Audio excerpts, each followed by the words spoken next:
Ito ulam namin ngayon. Nagdaing po yung jowa ko. Tara, ulam namin ngayong tanghalian. Hasa-hasang sariwa. Dinaing na hasa-hasa. Yan po ang ulam namin ngayon tanghalian. Tapos may isang pirasong dalag.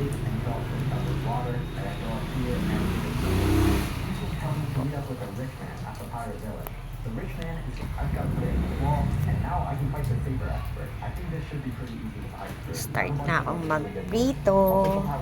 One shot, so that's nice of him.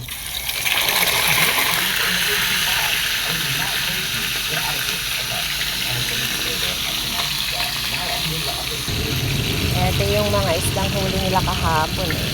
Hasa-hasa. Yan yung ulam namin ngayon. Mamaya tara guys, kain tayo.